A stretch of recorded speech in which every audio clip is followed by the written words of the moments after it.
Culture Battles, Truth Shall Prevail.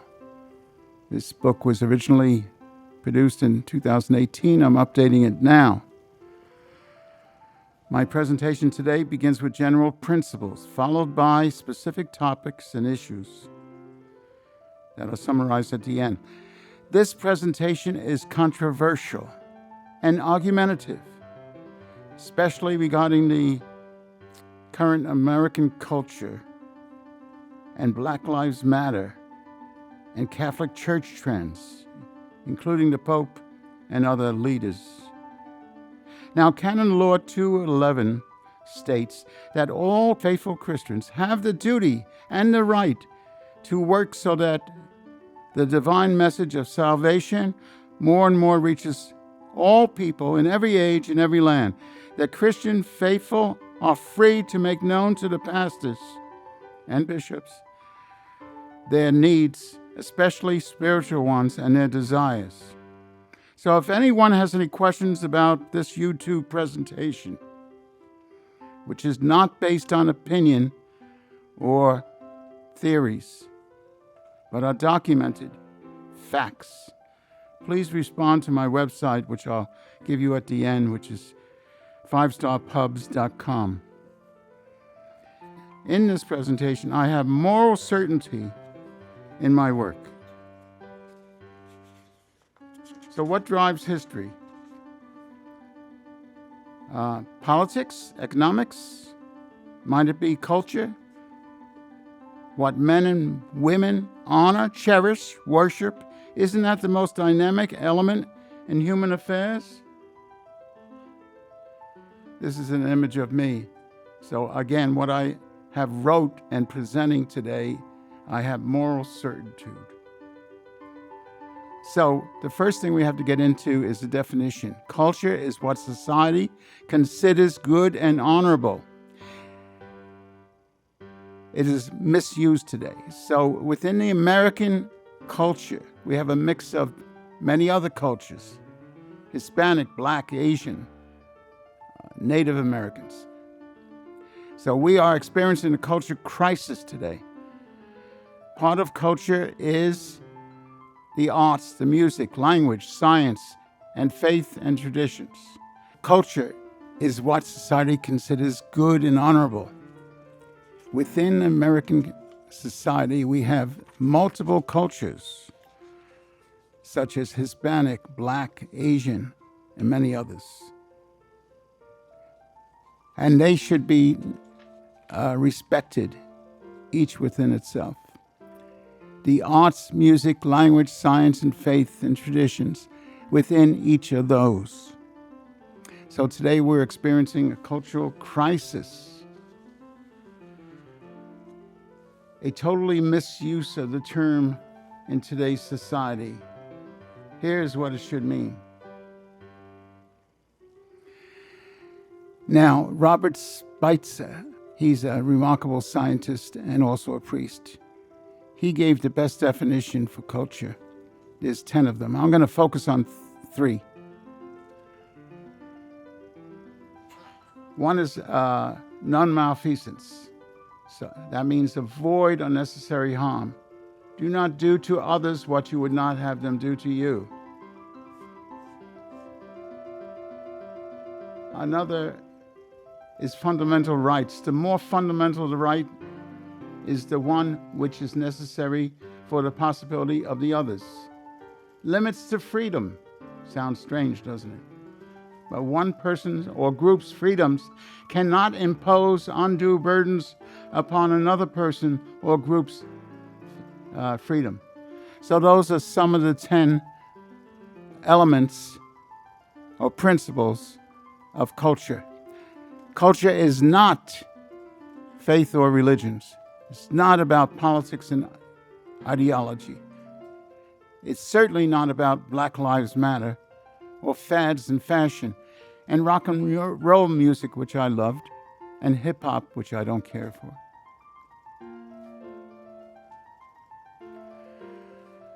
Worldviews and philosophies. In the 20th century, we had some really bad ones, such as fascism, Nazism, nihilism, and communism. And today, in the 21st century, we have bad ideas like atheistic humanism, communism, socialism, Black Lives Matter, Antifa, and radical Islam. Now, democracy requires educated, informed citizens willing to assimilate, accept, and obey all just laws in America. Training for life and education begins in the home. How can we speak of and defend universal human rights in a cultural climate in which the very idea of truth is under sustained assault by ignorance today?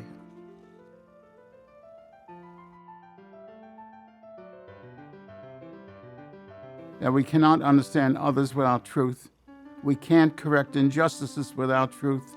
We can't be saved without truth. Can you really love Christ if you don't know him? So culture battles are in fact ongoing debate and political struggle between those who believe that human beings can, however inadequately, grasp the truth of how we ought to live together, and those for whom any notion of truth involves the imposition of someone's values on someone else. So culture is not just about science and technology. It's not just about the arts, music, and literature. It's all these things combined. But most of all, it's about faith and spirituality. So here's some examples of truths. We have both objective and subjective truths. All sciences and technology are objective truths, as is math. The arts and music are subjective truths. Medical health is both an art and a science. The fertilized egg is 100% human, 100% of the human genome. That's objective science. It's validated. And faith and trust is both objective and subjective. Laws, our civil laws, are objective and many are subjective.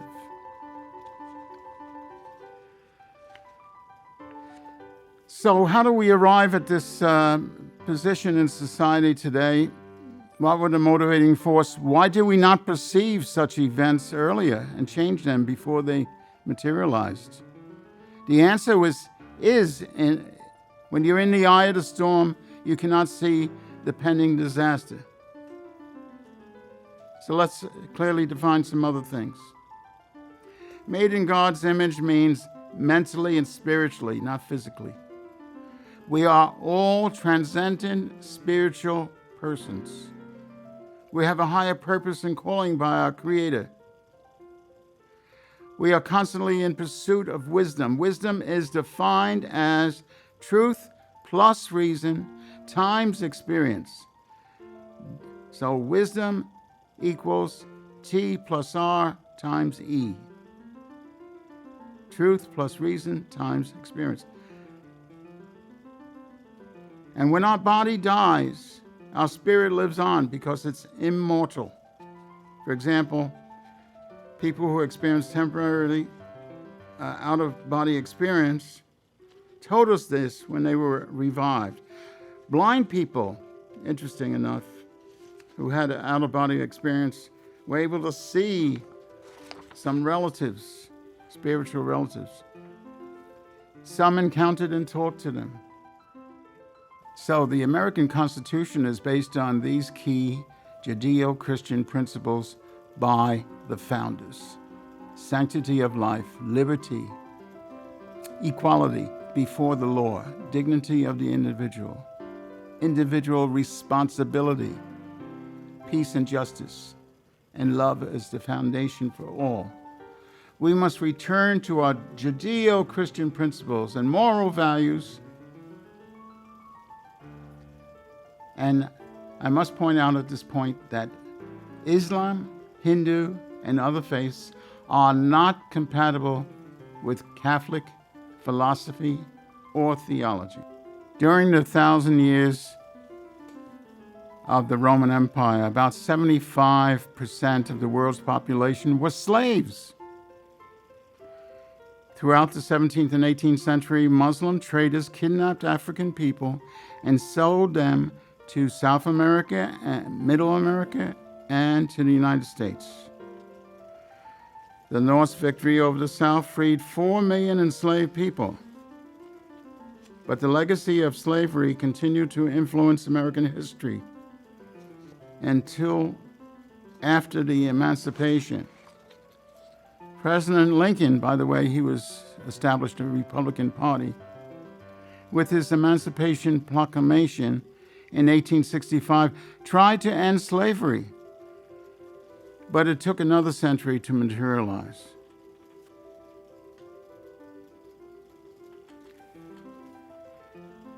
Now, does equality really exist? It's an ideal.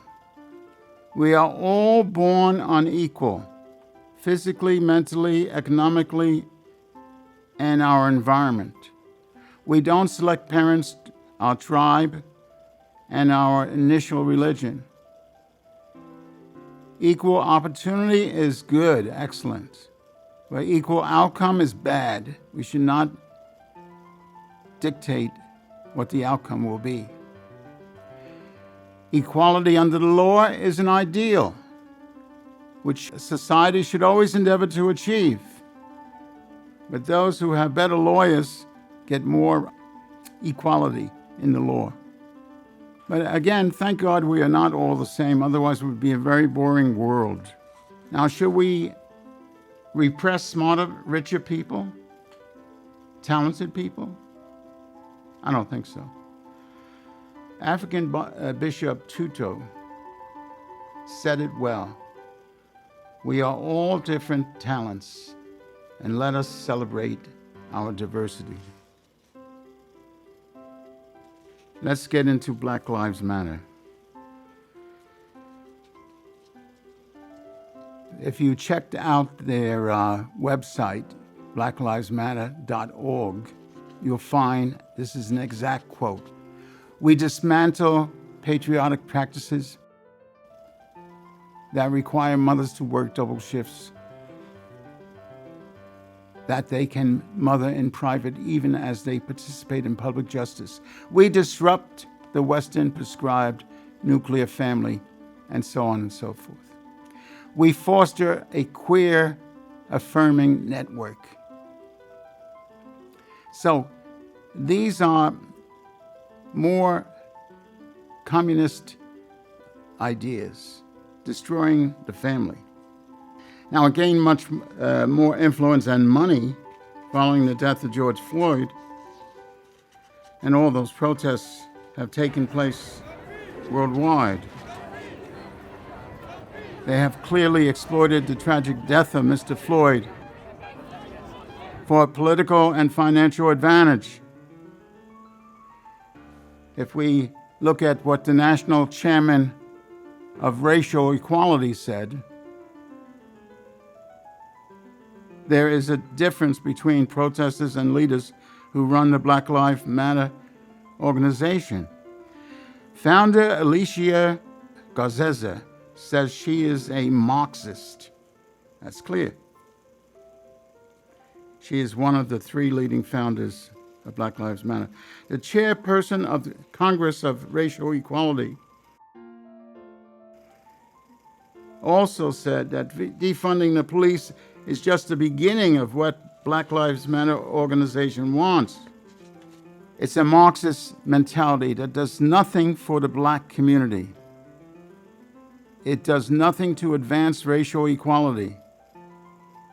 Causing disruption of the nuclear family is clear and present danger to the black community. About 70 to 75% of black families today do not have a father that lives at home. We'll get to that later.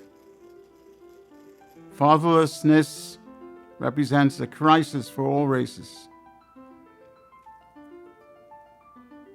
The most famous goal of BLM is defunding police services. The black community, he says, does not actually want less police. They want less bad police. And he said there are bad apples in every profession. We all know that.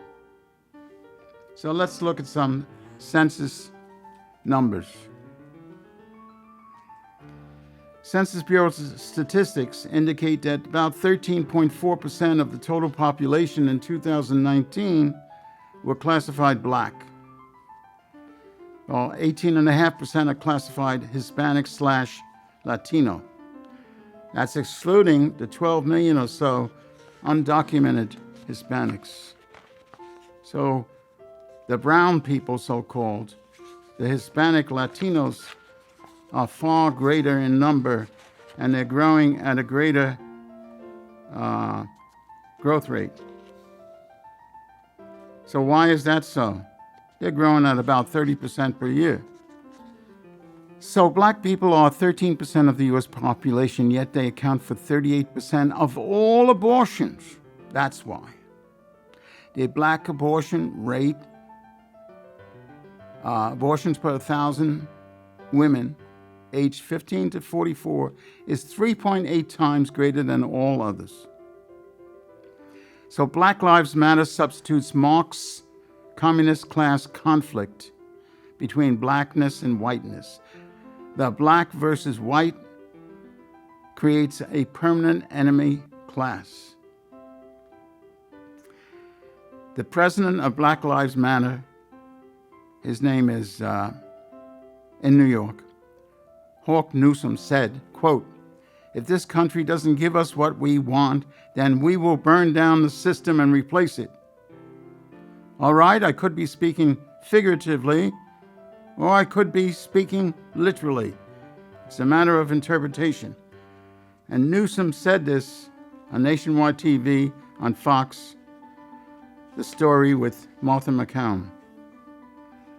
I ask you, have not Asians, Irish, Hispanics, Jews, and Muslims experienced racism and economic hardship? Of course they have. Why are they not shouting, brown lives matter, Jewish lives matter? The truth is, all lives matter. Sadly, Black Lives Matter funding, they get millions of dollars from corporate America, from the political system, from our taxes, and I learned lately from Catholic charities. A selective list of their supporters include the Democracy Alliance, the Ford Foundation, and George Soros. It's terrible. I think they're approaching $500 million in funding.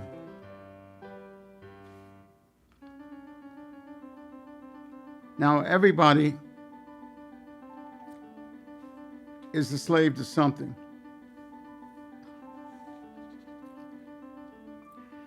We are slaves to our jobs, which some of us do not enjoy. We are slaves to our families, which hopefully most of us enjoy. We are slaves to bad habits, like drugs and alcohol and sex, which only can be replaced by good habits. How many of us are really slaves to drugs, which are destroying our youth? And we all are slaves to sin and seek the mercy and love of Christ, which is the only act that can actually remove our shackles. What is social justice? Some say it's equitable distribution of wealth. Is it equitable and reasonable to give to those who earn their money by their intellect and hard work, and by taking risks to distribute their earnings to those who never developed their own skills, never took any risks, and worked much less? That is a clear definition of socialism. How has socialistic societies worked out so far? Look at Venezuela, for example. We have freedom, justice, and opportunity, but the Constitution does not give us any guarantees of economic outcomes or success. That depends on each individual's ingenuity, skills, risk-taking, and determination.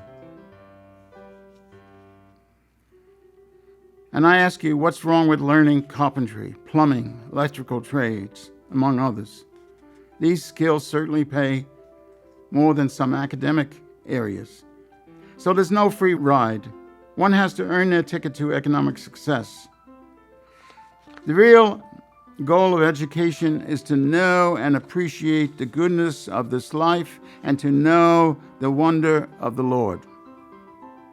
Let's focus on faith, religion. Vatican II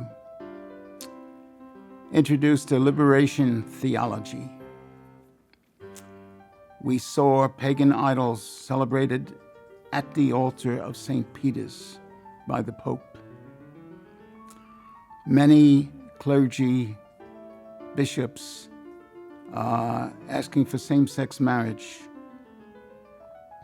or no longer condemning it. Abortionists and divorcees receive Holy Communion. Homosexuality in our seminary schools and priesthood and by bishops is allowed. Borders are bad, says Pope Francis, but no nation can exist without borders. Even the Vatican itself has 30-foot walls. And moral teaching is no longer based on the deposit of faith. We need to get back to traditional Catholic values. So what's the results of Vatican II and the liberation theology? A Pew study recently showed that there are 6 times more Catholics lost for every new convert to Catholicism. 6 times. Let's look at some of these statistics in a little more detail. Sunday Mass attendance has declined from 74% in 1958. In 2000, it was 25%. 1/3. A reduction of 2/3. Priests have declined, as you can see here, from 65 to 2002. 45,000 priests today in the U.S. It's about 10 times that worldwide. Seminarians dropped off tenfold from 49,000 in 65 to 4,700 in 2002. Baptisms have dropped significantly. Catholic marriages have declined. Annulments have increased from 333 to 50,000. And in ordinations to the priesthood, dropped off precipitously. Look at that, from 1,575 to 450 today, average. Or 2002, I should say. And religious sisters, they're getting out of the business. The average age of those who are still in the system is 68 years.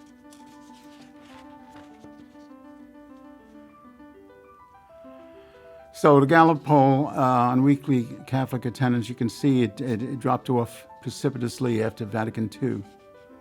And of course, the child abuse scandals by the bishops and priests was a major factor. The gap between priests and Catholics in the USA. You can see, while more Catholics occurred in the past 50 years, the number of priests has declined enormously. So post-Vatican II, priests did not keep up with the needs of the church.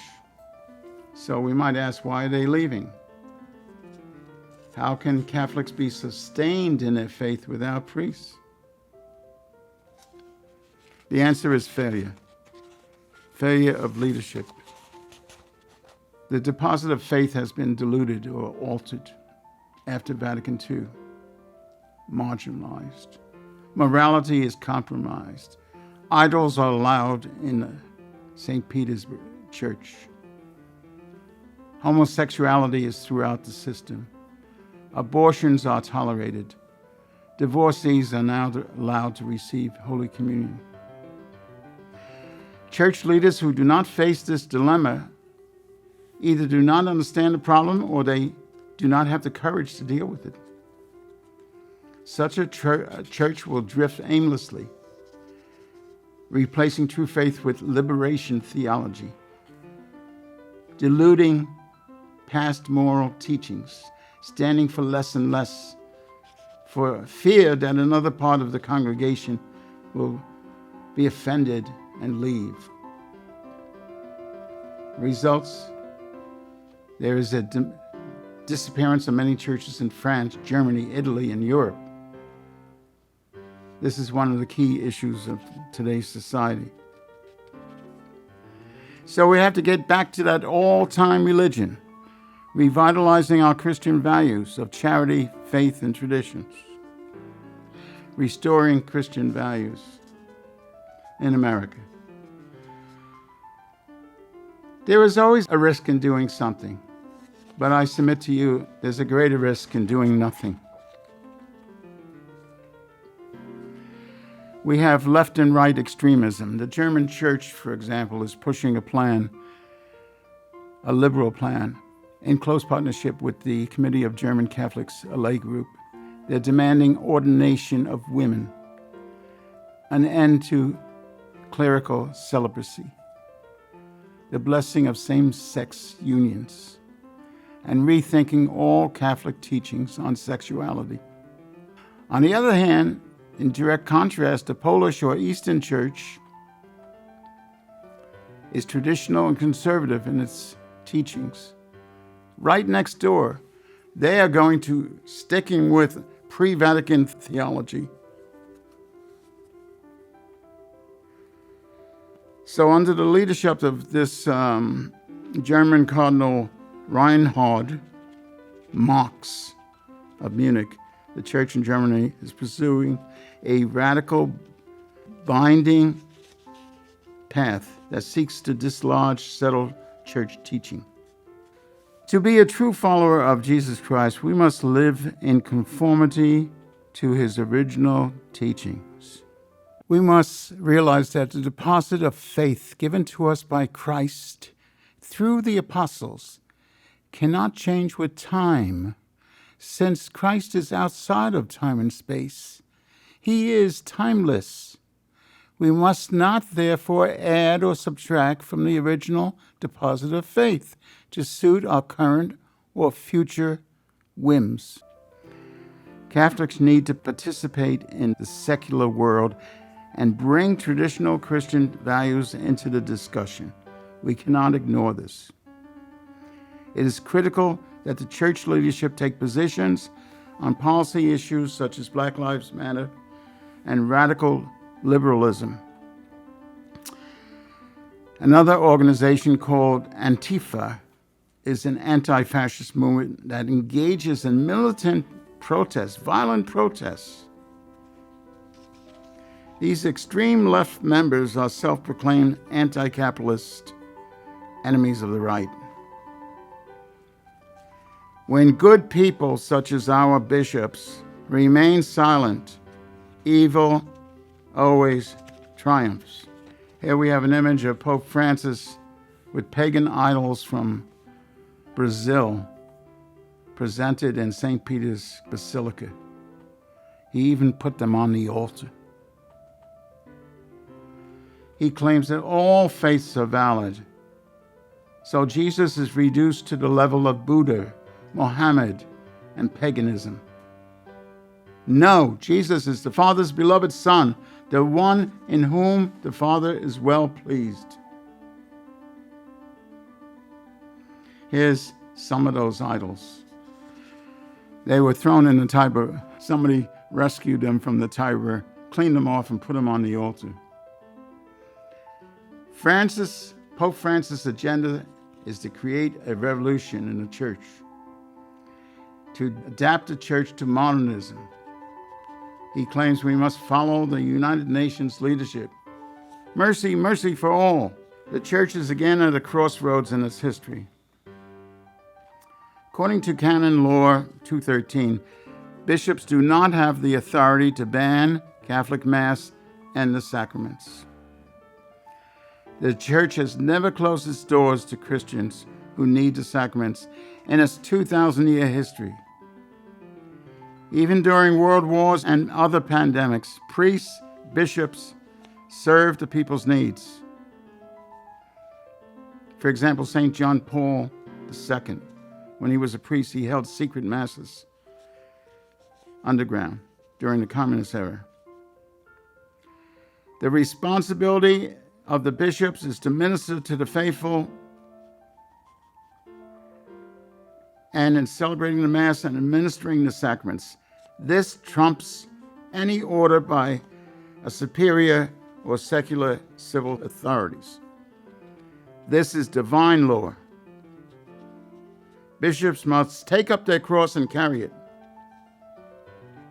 Bishops could have planned Easter Sunday Masses in 2020.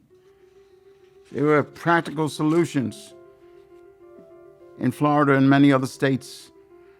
The governor of Florida and other states, some other states, never banned Christian services. Even if they did, the separation of church and state, the bishop should have been strong and said, no, we will not close our doors. Government is responsible for protecting us physically. Bishops are responsible for saving our souls. That's their primary mission of all bishops. The Pope is accused of a cover-up by Archbishop Vigano. This is a man who gave 60 years of his life to the church. He was the third highest ranking bishop in the Vatican. Then he was demoted to the nuncio to the United States. And while he was 5 years in the United States, he realized the corruption that was going on in the church.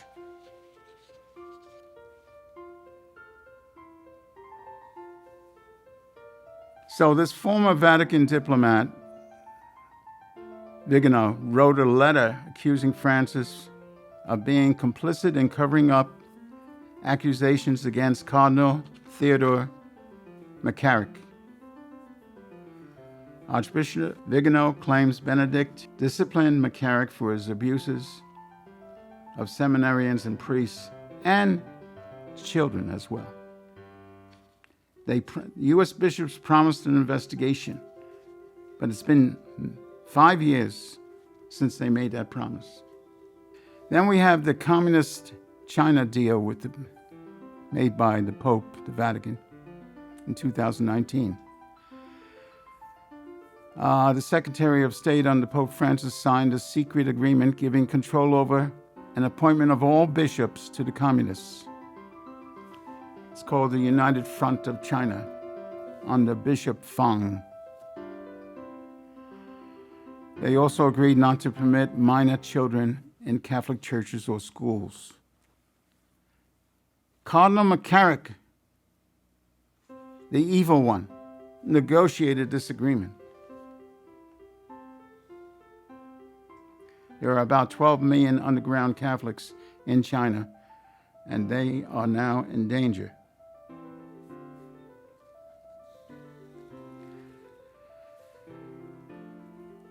Pope's American racism agenda.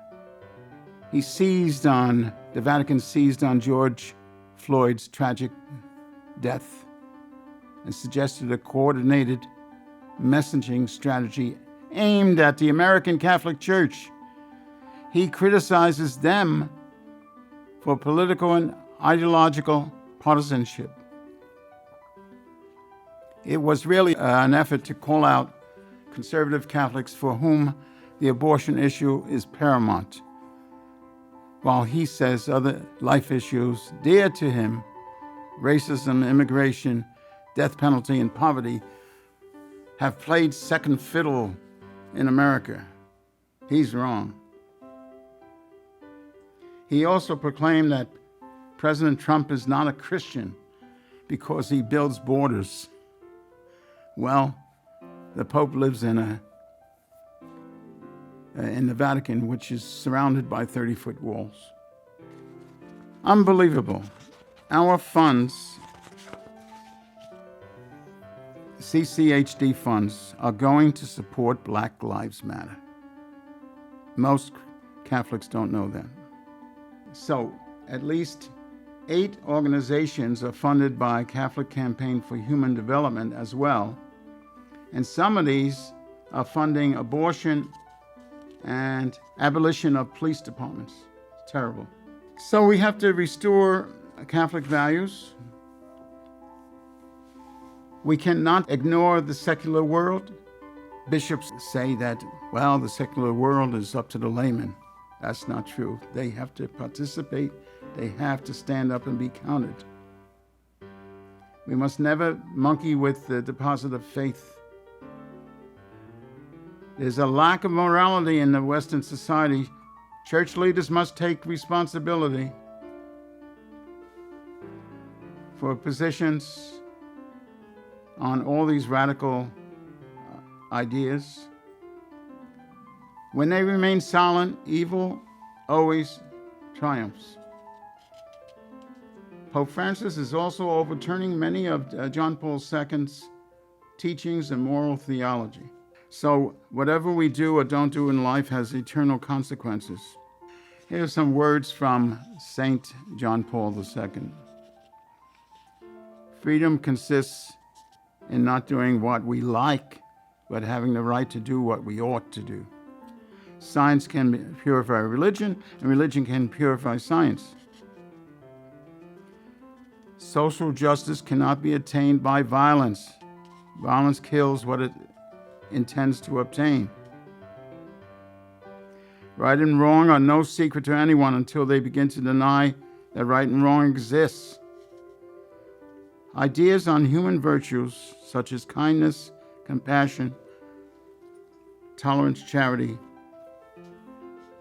regardless of gender, ability, and race, originated in the Bible. Christianity has been supreme during times of great adversity and is rarely at its best during times of economic prosperity. During this pandemic crisis, we must once again awaken to the need for people to seek the mercy and love of Jesus Christ. Let's talk about the pandemic.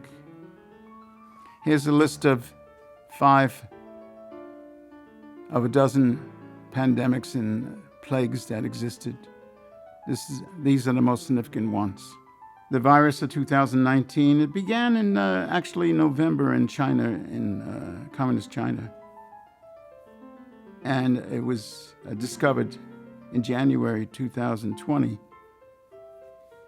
by our scientists.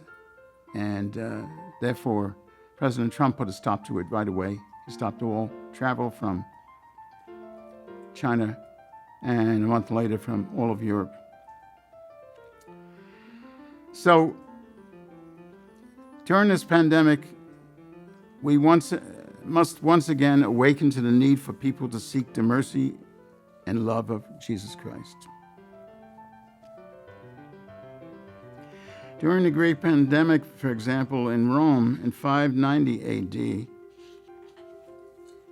Pope Gregory the Great pleaded with God and led a spiritual procession with an image of the Blessed Mother of Christ around the streets of Rome. As they approached Hadrian's tomb, Pope Gregory saw a vision of Michael the Archangel on top of the tomb overlooking the city, sheathing his sword, a sign that the possession is pleasing to God. The plague ended immediately.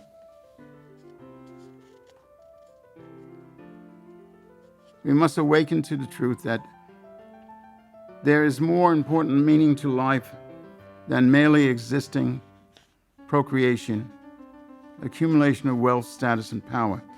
We might recognize that we are transcendent spiritual beings with human bodies and eternal souls.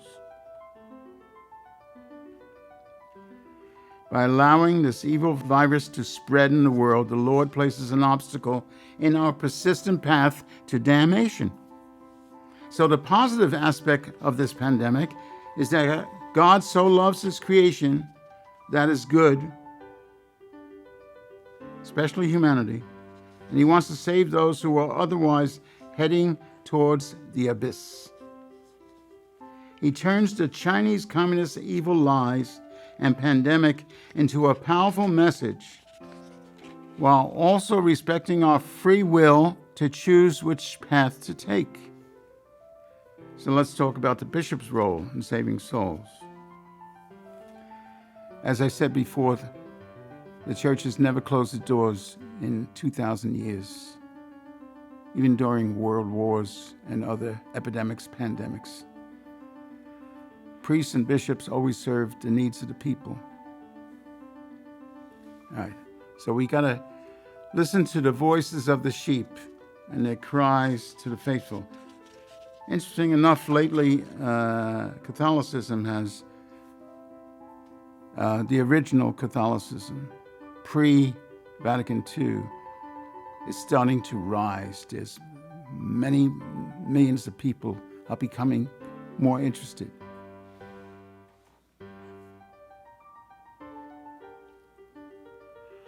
Okay, so let's come to some solutions.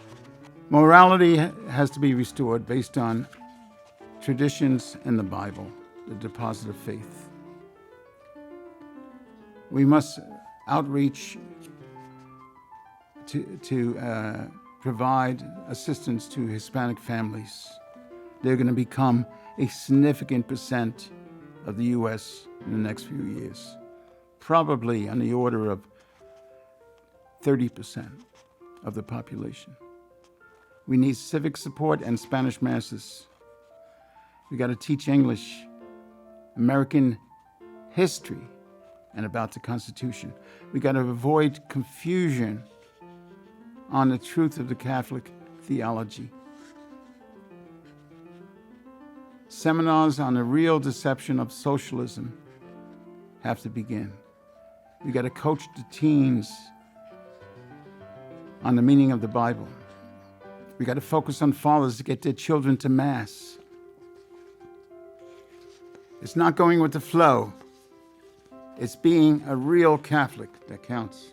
You know, if you look at the evil contagion, events that led up to Vatican deal with China on February 16th, the Global Times said that Archbishop McCarrick advised the Vatican that the Maoist attitude towards religions has changed, he declared. Quote, because of that, there may be more changes in the future to allow China to develop their own religious lives in a good and healthy way, close quotes. President Xi could be persuaded to launch a great new moment in history with the Vatican, he said. That there's similarities between Xi and Pope Francis. That could be a special gift to the world. I see a lot of things happening that would really open doors. Both leaders are of similar mind on issues of caring for the poor, the older people, children, our civilization, especially our ecology. But McCarrick forgot about the 350 million abortions introduced into China based on their one-child policy in 1979.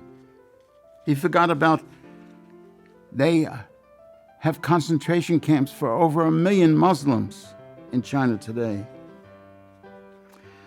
Well, Pope Francis finally got around to defrocking McCarrick in 2018, 5 years after Pope Benedict said he should be restricted. 5 years later, Benedict restricted his role in the church in 2018. So they made a final deal with Communist China, and the Vatican did not consult with Cardinal Zinn, the Catholic Archbishop of all China, appointed by St. John Paul II. The Chinese then tore down 2 shrines dedicated to the Blessed Virgin Mary. One of them was Our Lady of Seven Sorrows. Finally, the Chinese Communist government lied to humanity and covered up the greatest pandemic in human history. These are historical facts. So we have to get back to basics: love of God and love of neighbor. Pope Francis is the first political pope. He has publicly supported Joe Biden and is against President Trump. Pope Francis publicly stated that Trump is not a Christian. Yet, President Trump is the only recent president to advocate for pro-life and is totally against abortions. Vice President Joe Biden advocates for all forms of abortion, including late-term abortions. So I ask you, who is the real Christian here? How do we know God? We know him by his word, the Bible, his fulfilled prophecies, his teachings while on earth, the Gospels, his witnesses, by human reasoning, logic, and trust, which is faith, and by the beauty and wonder of his creation.